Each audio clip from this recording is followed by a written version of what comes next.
घनाभ को अंग्रेजी में क्यूबॉइड कहते हैं और यह एक गणितीय ज्यामितीय आकृति है। और हमारे दैनिक जीवन में कौन कौन सी वस्तुएं घनाभाकार होती है? जैसे हमारा ये डस्टर, ये हमारा डस्टर कैसा है? घनाभ के आकार का है ना। हमारा मोबाइल, हमारा किताब, हमारा कॉपी, हमारी टेबल, हमारा दरवाज़ा, हमारा ग्रीन बोर्ड, हमारा कमरा, है ना, ये अधिकांश चीज़ें घनाभाकार होती है।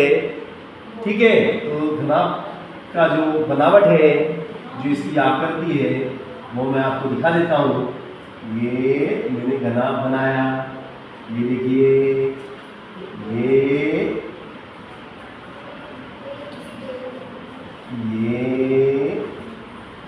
है ना, फिर ये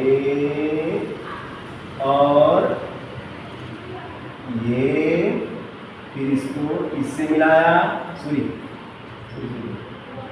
इसको इससे मिलाया, इसको इससे मिलाया, इसको इससे मिलाया, इसको इससे मिलाया, और ये हमने एक आपके सामने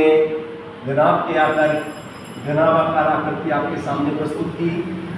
ठीक है, ये आकृति आपकी घनाभाकार है।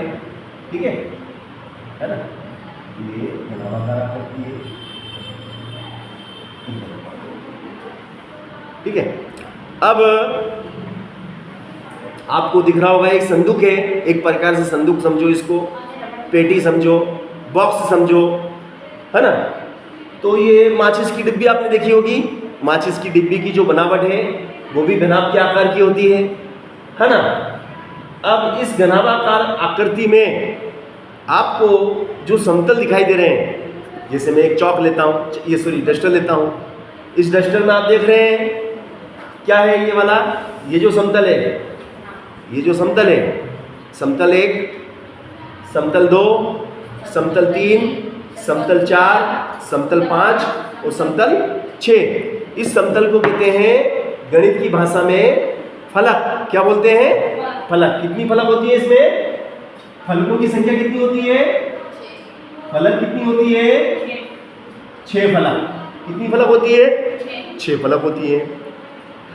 अब हम इसकी बात करें, इसमें भैया किनारे किनारे या भुजाएं, तो देखो, पहली भुजा, दूसरी भुजा, तीसरी भुजा, चौथी भुजा, 5वीं, 6वीं, 7वीं, 8वीं, 9वीं, 10वीं, 11वीं और 12वीं। कितनी भुजाएं होती हैं? 12 भुजाएं होती हैं।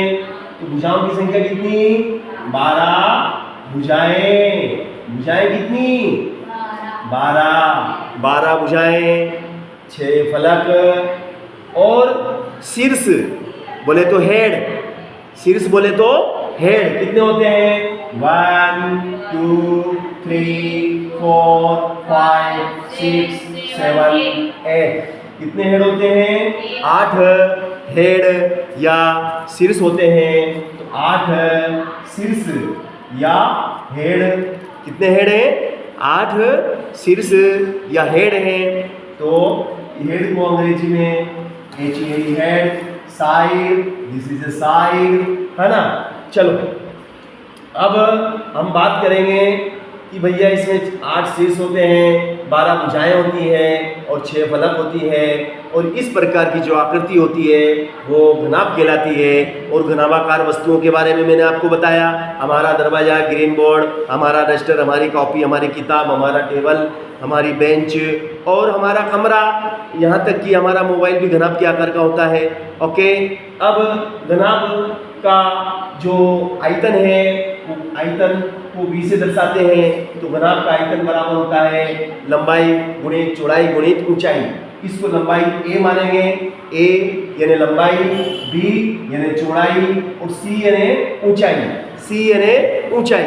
लंबाई को a से दर्शाते हैं, चौड़ाई को b से दर्शाते हैं, ऊंचाई को c से दर्शाते हैं। तो आयतन बराबर होता है लंबाई गुणित चौड़ाई गुणित ऊंचाई। है ना, तो A इंटू बी इंटू सी, ठीक है। अब ये तो आयतन हो गया। अब इसका संपूर्ण पृष्ठ की बात करें तो संपूर्ण पृष्ठ एस बराबर 2 ब्रैकेट में A B plus B C plus C A, और इस तरीके से ये आपका संपूर्ण पृष्ठ हो गया।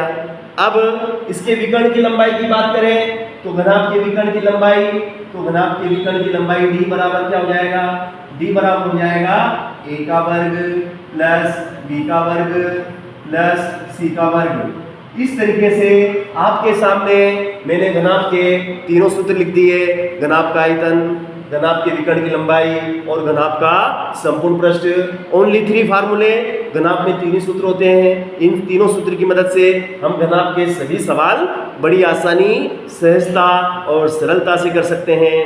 तो आपको घनाभ का कॉन्सेप्ट क्लियर हुआ, घनाभ की अवधारणा क्लियर हो गई, ठीक है, ओके।